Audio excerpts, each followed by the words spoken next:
There is very much a sense of diligent apprenticeship to the particular powers and properties of stories. You have to work with them for a long time. There's a story that I explored for 15 whole years before I told it.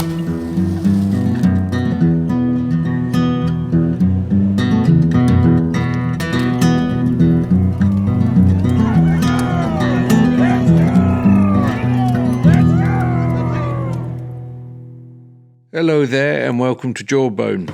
So one of the things that I've really enjoyed hearing about in the last few weeks since we started this endeavour was quite a few of you getting interested in the notion of telling stories yourselves and how does one go about that, what kind of apprenticeship is involved. So I say amen, amen, amen. This world needs more storytellers. There's no one walking the planet that isn't carrying the story of their own life, usually a little inelegantly because we're simple human beings, but gathering stories around you that have the big we in them. The we is something when you put your arm around a room rather than just continual I statements. You need I statements on occasion. You need to know what you think. But myth traffics in the big we, and it has a philosophical, redemptive, and healing kind of property to it. So the more decent storytellers there are out in the world, the better. So I'll say a few things and then I'll tell a story that I would encourage you to tell or enjoy with your kids. Are you in the room, kids? Hello, if you are. I am your honorary Uncle Martin, a storytelling man, Shanachie from where I would come from. So what do we need to know about storytelling? And forgive me, some of this I've probably said before if you follow my work. Well, myth is a wild way of telling the truth. You shouldn't be intimidated by overly poetic storytellers or ones that can tell stories for many days and the rest of it. That all comes incrementally. It just comes with time and it comes with practice. Start small. Start with, I would suggest, a fairy tale or a folk tale that's 1 or 2 pages long.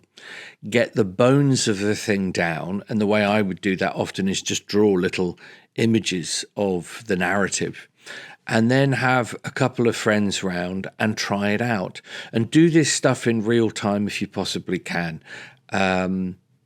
Storytelling online, you're always like a heron in a box, and there's a lot of energy that happens in the room. There's a lot of information that comes with storytelling that can only happen in the real. So you want to be looking for those experiences, but start small. Start with something even stupidly small or stupidly simple, because trust me, once your imagination starts to whir, you will find it fulfills itself quite quickly in your head and it'll keep people interested. If you enjoy my stories, I'm very pleased about that, but don't be looking to mimic particularly the way that I do it. Go to the sources of those stories yourselves and find out what they have to say directly to you, because very quickly your own kind of vocabulary will emerge. And I notice that YouTube, for example, has a lot of things of merit, but it's usually speaking to a particular type or a particular aspect of our head. And so I would encourage storytellers predominantly to talk to another part of the head, what Ian McGilchrist calls the right brain, which is that imaginative, responsive, creative, vivacious part that is not necessarily to do with balancing the books. Balancing the books is all well and good. I do it myself, but that's not predominantly what makes a wonderful storyteller.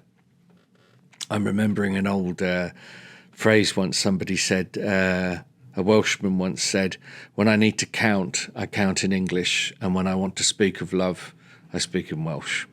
So maybe storytelling is a kind of Welsh making. It's a kind of story making. So enjoy it, have fun with it. Don't try and franchise it. Don't turn it into a website. There's so much smoke and mirrors online. That's not how you learn your craft. You learn your craft by saying yes to almost every single opportunity to tell stories for at least the first 10,000 times. So that means possibly libraries or schools or friends or groups or churches of one kind or another. But just as I've said before, try not to tell the story what it is. Let it have its way with you. So on that note, here's a story for you. Now, this is a story that is well travelled. You get versions of it in different parts of the world. I particularly want to acknowledge an extraordinary storyteller called Michael Meade, who of my generation, many of us owe him an enormous debt. He is a mythologist, storyteller par excellence, and he used to tell a story from Borneo called The Half Boy. And this would be The Half Girl, but it's predominantly a very similar story, if not the same. So let's see where you go with it. And at the end, whether you're sitting as a family or wherever you are listening to this, just close your eyes, go back through the story and see where you find yourself. We're going to go with the drum today. On some other episode, I'll talk about how to play a rhythm because it keeps the thing going if you're interested in having a rhythmic pattern underneath. Shall we go? Let's go. Shall we go? Let's go. Shall we go? Let's go.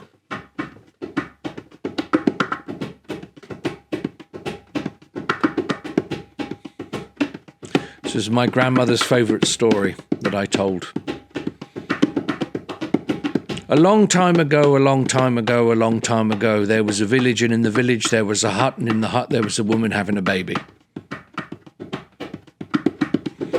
And the baby was born. It was a gorgeous little girl. And if you'd looked at that little girl, you'd have said, what a lovely right eye she has. What a lovely right ear she has. What a lovely right hip she has. What a lovely right foot she has. But the strange thing about the little girl as she grew was she became aware that there was only half of her. The other half just simply wasn't there. Now, she looked around at all the other girls, she looked around at all the other boys, and they were resplendent with all of them.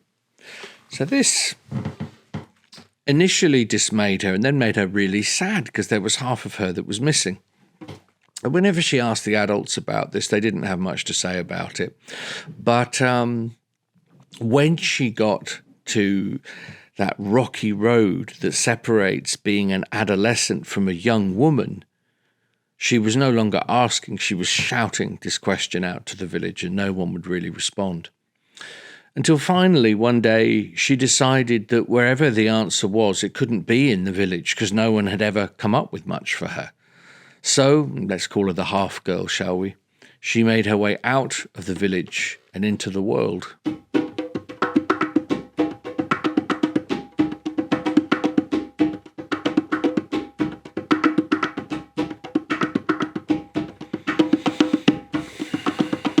Maybe it's hard to be a half girl.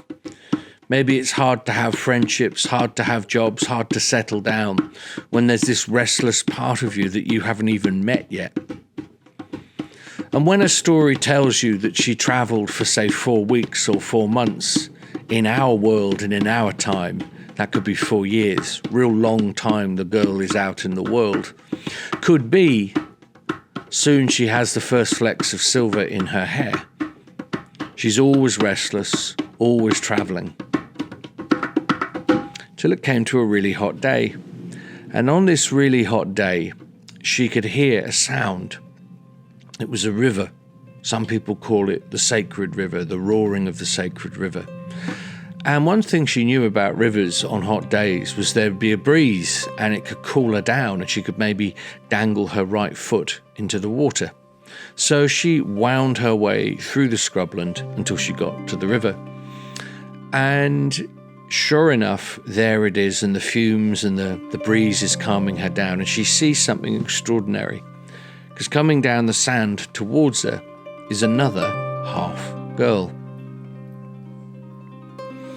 Now I don't know about you, but I sort of would have presumed at this point in the story the two of them would be thrilled to see each other, because this girl has the half that she doesn't have.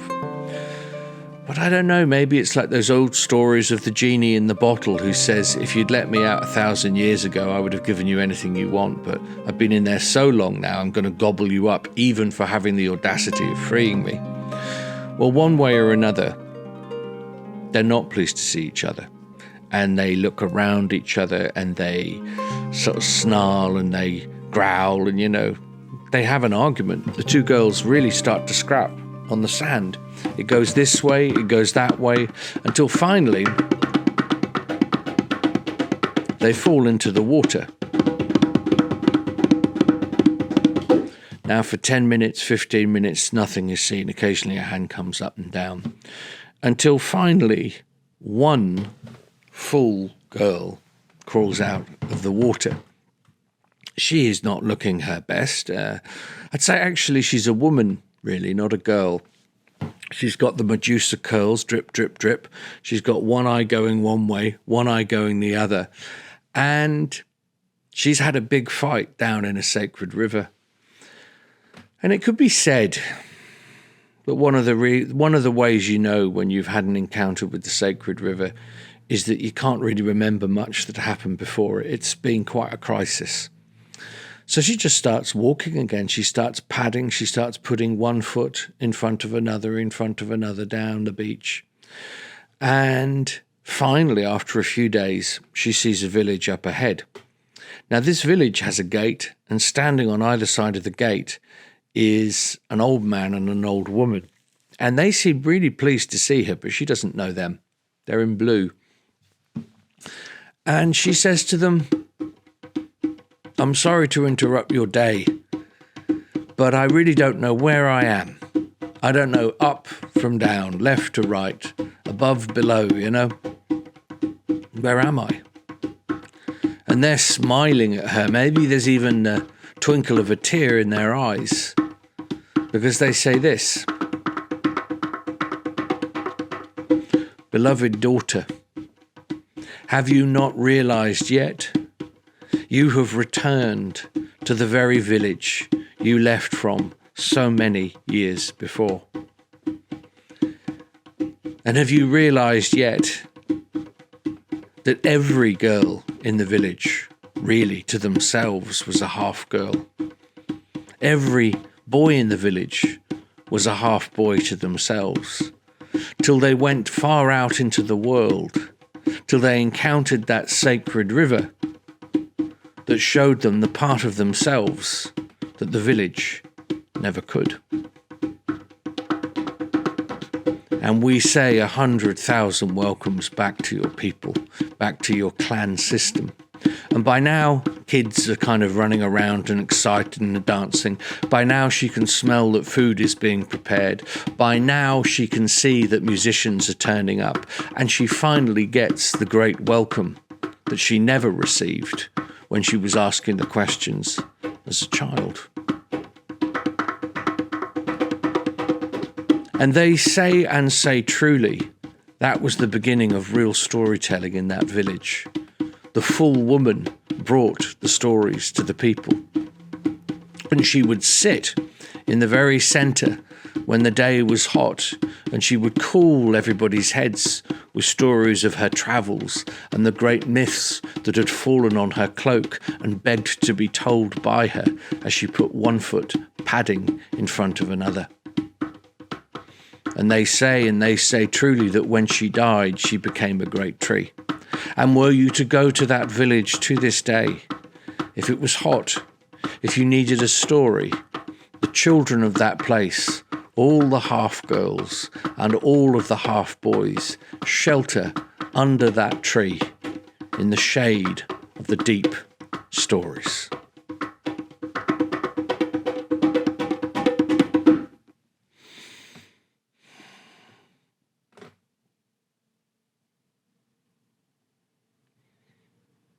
So where do you find yourself in that story today?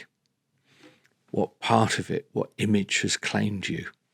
Try not to turn it into an idea too quickly. The story could get hurt feelings. Stay with the image, stick with the image, and something wonderful may happen. You may want to go for a walk with the image. You may want to draw the image. You may want to have a conversation with somebody else about the image, but allow it to live and flourish in your imagination. And I would suggest, don't wait too long before you have told this story to a friend of yours, because something is waiting in your jaw and your mind when you tell it that you'll never find in my telling. It is unique to you.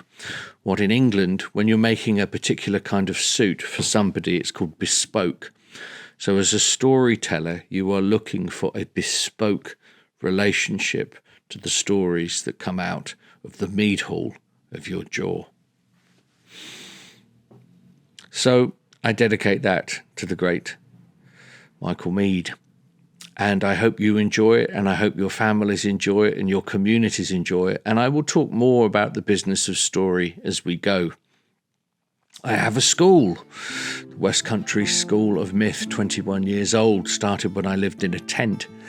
And one of the things that I teach is that each story has a kind of alcoholic content on it.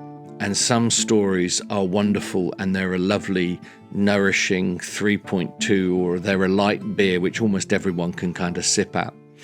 And there are other stories with complexities in and hidden depths that are more like what you could call moonshine or poitín, and they are not for beginners. They're not for beginners. Not everything is a free-for-all. There is very much a sense of diligent apprenticeship to the particular powers and properties of stories. You have to work with them for a long time. There's a story that I explored for 15 whole years before I told it. You learn about fidelity with storytelling. You learn about showing up, and you don't pick other people's pockets. That's the way. Go back to the bones of the story.